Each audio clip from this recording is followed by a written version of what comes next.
নমস্কার viewers, welcome to MT minds. আগের দিন আমরা আলোচনা করেছি জিডিপি বা গ্রস ডোমেস্টিক প্রোডাক্টটা কি জিনিস। আজকে আলোচনা করব জিএনপি অর্থাৎ গ্রস ন্যাশনাল প্রোডাক্ট কি জিনিস। মনে করে দেখো, যখন জিডিপি নিয়ে আলোচনা করেছিলাম তখন কি বলা হয়েছিল? জিডিপি বলতে কোনো দেশের বাউন্ডারির ভেতরে, জিওগ্রাফিক্যাল যে বাউন্ডারি আছে তার ভিতরে উৎপাদিত সকল বস্তু এবং সেবা। কিন্তু জিএনপি হলো গ্রস ন্যাশনাল প্রোডাক্ট। ন্যাশনাল মানে এখানে সিটিজেনদের নিয়ে কথা বলা হচ্ছে। জিডিপি ছিল বাউন্ডারি রিলেটেড, আর জিএনপি হলো সিটিজেন রিলেটেড। সেই দেশের নাগরিকরা যে পরিমাণ বস্তু বা সেবা উৎপাদন করছে তার বাজার মূল্যকে বলা হবে জিএনপি বা গ্রস ন্যাশনাল প্রোডাক্ট। সেটা দেশের ভিতরে ইনকাম হতে পারে বা দেশের বাইরে থেকে আনা ইনকাম হতে পারে। যখন আমরা জিডিপি নিয়ে কথা বলছিলাম তখন একটা দেশের জিওগ্রাফিক্যাল বাউন্ডারির ভিতরে বিদেশের লোকজনও এসে কোনো বস্তু বা সেবা উৎপাদন করছে এবং দেশের লোকজনও কোনো বস্তু বা সেবা উৎপাদন করছিল।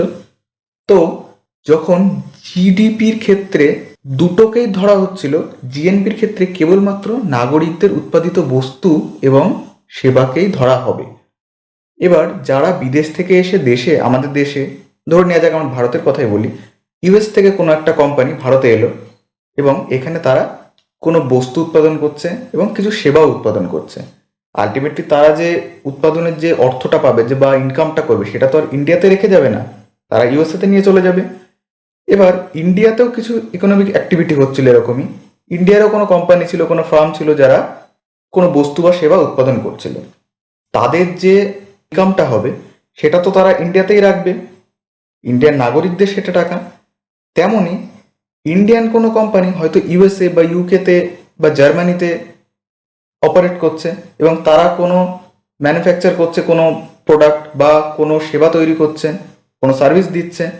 তার বিনিময়ে তারা যে ইনকামটা করছে সেটা নিশ্চয়ই তারা ওখানে রাখবে না, তারা দেশেই নিয়ে আসবে। তো দেশের নাগরিকদের যে আয় বা যে উৎপাদিত যে বস্তু বা যে সেবা, তার যে বাজার মূল্যটা, সেটা দেশের ভিতরে হতে পারে, দেশের বাইরে থেকে আনা হতে পারে। মোট কথা শুধু এখানে দেশের নাগরিকদের ইনকামকেই ধরা হচ্ছে। তো এটাকে বলা হয় ক্রস ন্যাশনাল প্রোডাক্ট বা জিএনপি। এই জিএনপিটাকে যদি ফর্মুলা আকারে লিখি তাহলে আমরা কি দেখব? জিএনপি ইজ ইকুয়ালস টু কোনো দেশের GDP plus net factor income from abroad. এবার আসি এই net factor income from abroad জিনিসটা কি। প্রথমে আসি factor income from abroad. Factor income from abroad মানে হলো বিদেশ থেকে যে ইনকামটা হয়ে আসলো।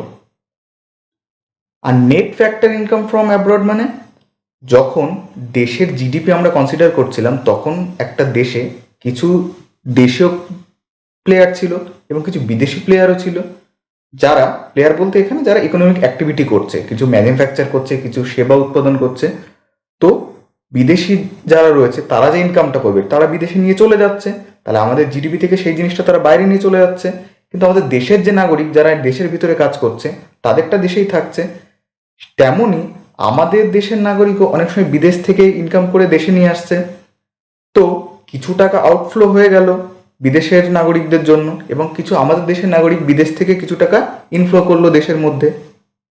তো এই দুটোর যে নেট, দুটোর যে অন্তর্ফল বা বিয়োগফল বলা যেতে পারে, সেটা কোনো দেশের জন্য পজিটিভও হতে পারে এবং কোনো কোনো দেশের জন্য সেটা নেগেটিভও হতে পারে। ইন্ডিয়ার ক্ষেত্রে এটা নেগেটিভ হয়, কারণ ইন্ডিয়ার ক্ষেত্রে যে আউটফ্লো অফ মানি আর ইনফ্লো অফ মানি এটা নেগেটিভ হয়। তার কারণ হলো আউটফ্লো অফ মানিটা অনেক বেশি তুলনামূলকভাবে ইনফ্লো অফ মানির থেকে। কোনো কোনো দেশে যদি আউটফ্লো অফ মানি কম হয় এবং ইনফ্লো অফ মানি বেশি হয় সেক্ষেত্রে তাদের সেটা পজিটিভ হবে এবং জিডিপির সাথে সেটা জুড়ে যাবে। ইন্ডিয়ার ক্ষেত্রে দেখা যায় কি জিডিপির থেকে সেটা বাদ হয়ে যায়, কারণ যে net factor income from abroad, এই যে নেট যে অ্যামাউন্টটা, এটা ইন্ডিয়ার ক্ষেত্রে নেগেটিভে আসে। কারণ ইন্ডিয়ার ক্ষেত্রে দেশের থেকে বিদেশে বেশি টাকা চলে যায় এবং তুলনামূলক বিদেশ থেকে দেশে টাকা কম আসে। তো এবার দেখব যে বিদেশ থেকে এই যে টাকাগুলো আসছে এটা কি কি ফর্মে আসছে, কি কিভাবে আসে বা কোনগুলো কনসিডার করি। এখানে প্রথমে আসি প্রাইভেট রেমিটেন্সেস ফ্রম অ্যাব্রড। যদি আমাদের দেশের কোনো নাগরিক বিদেশে গিয়ে কোনো কিছু ম্যানুফ্যাকচার করে বা কোনো সেবা উৎপাদন করে, প্রায় শুনে থাকবে যে আমাদের দেশের বিভিন্ন জায়গার শ্রমিকরা তারা বিদেশে ইনকাম করতে যায়, ইউএইতে যাচ্ছে, কাতারে যাচ্ছে, দুবাইতে যাচ্ছে, ইউএসএতে যাচ্ছে, মালয়েশিয়াতে যাচ্ছে, এবং এরা যে ইনকামটা সেখানে করছে, যে সেবাটা দিচ্ছে বা যাই কাজ করছে, সেই যে ইনকামটা ওখান থেকে তারা করছে, তারা কিন্তু দেশে পাঠাচ্ছে, তার ফ্যামিলিকে পাঠাচ্ছে। তো এটাকে বলা হয় রেমিটেন্সেস ফ্রম অ্যাব্রড। তো এই টাকাটা এটা তো দেশে ইনফ্লো হচ্ছে, তো এটাকে আমরা ক্যালকুলেট করি যে নেট ফ্যাক্টর ইনকাম ফ্রম অ্যাব্রডের মধ্যে। এটা ফ্যাক্টর ইনকাম ফ্রম অ্যাব্রডের মধ্যে, নেট না, নেট তো আসলে ওটা বাদ দিয়ে পাওয়া যায়। তারপরে আসি interest of external loan. External loan বলতে দু ধরনের লোন হতে পারে। এক তো আমাদের দেশ অন্য কোনো দেশকে লোন দিল, অথবা অন্য কোনো দেশ বা কোনো আন্তর্জাতিক সংস্থা আমাদের দেশকে লোন দিল। যদি প্রথম ক্ষেত্রে আসি, আমাদের দেশ অন্য কোনো দেশকে লোন দিয়েছে, ধরে নিই ভারত ভুটানকে লোন দিয়েছে বা ভারত বাংলাদেশকে লোন দিয়েছে, তো সেক্ষেত্রে বাংলাদেশের সরকার কিছু পরিমাণ ইন্টারেস্ট পে করবে ইন্ডিয়ান গভর্নমেন্টকে। তো এই টাকাটা তো ইনকাম হলো, দেশে আসলো। কিন্তু যদি উল্টো সিনারিও ধরি, যে আইএমএফ থেকে ইন্ডিয়া কিছু লোন নিয়েছে বা ইউএস থেকে ইন্ডিয়া কিছু লোন নিয়েছে, তো আমাদেরকে উল্টে তাদেরকে ইন্টারেস্ট পে করতে হবে, সেক্ষেত্রে টাকাটা আউটফ্লো হয়ে গেল। এক্ষেত্রে factor income from abroad positive না হয়ে নেগেটিভ হয়ে গেল, কিন্তু প্রথম ক্ষেত্রে পজিটিভ হচ্ছিল। যদি আমরা কোনো দেশকে লোন দিই, তো তারা যখন ইন্টারেস্ট পে করছে সেটা পজিটিভ আকারে ইনফ্লো হচ্ছে। তারপরে আসি এক্সটার্নাল গ্রান্ট। এক্সটার্নাল গ্রান্টটা কি? এক্সটার্নাল গ্রান্ট হলো কোনো দেশকে যখন কোনো দান বা অনুদান দেয়, এটা কোনো দেশ কোনো দেশকে দিতে পারে, বা কোনো আন্তর্জাতিক সংস্থা, যেমন ইউনাইটেড নেশন ডেভেলপমেন্ট প্রোগ্রাম ধরে নিই, তারা যখন কোনো দেশকে দান বা অনুদান দেবে, বা কোনো দেশকে কোনো অপেক্ষাকৃত গরিব কোনো দেশকে কোনো দান বা অনুদান দেয়, তো সেটা এই ন্যাশনাল প্রোডাক্টের মধ্যে কাউন্ট করা হয়। কেমনভাবে কাউন্ট হয়? কারণ এটা কোনো ইন্টারেস্ট পে তো করতে হয় না এটার উপরে, এটা দান বা অনুদান। তো ধরে নিই যদি ইউনাইটেড নেশনের কোনো একটা বডি ইন্ডিয়াকে $100 মিলিয়ন দান বা অনুদান বা গ্রান্ট করলো, তো এই টাকাটা তো দেশে ঢুকলো, এই টাকাটা ফেরত দিতে হবে না, বা এর কোনো ইন্টারেস্টও দিতে হবে না। বা ইন্ডিয়ার থেকে অপেক্ষাকৃত পুয়ার যে সমস্ত কান্ট্রিগুলো, তাদেরকে, আফগানিস্তানকে ধরে নিই, কিছু দান বা অনুদান দিল, তো সেই টাকাটা দেশ থেকে তো বাইরে চলে গেল। তো এটাই হলো এক্সটার্নাল গ্রান্ট। তো এটাও এক ধরনের ক্যাপিটাল ইনফ্লো বা ক্যাপিটাল আউটফ্লোর মধ্যে পড়ে। ক্যাপিটাল বলতে এখানে অর্থের বহিরাগমন বা আগমন। জিএনপি হলো, এবার আসি এনএনপি কি তাহলে। জিডিপি থেকে যখন এনডিপি বার করেছিলাম, তখন আমরা কি করেছিলাম? জিডিপি থেকে ডিপ্রিসিয়েশনটাকে বাদ দিয়ে দিয়েছিলাম। এক্ষেত্রেও সেম জিনিসটা করা হবে। NNP, net national product, is equals to GNP minus depreciation.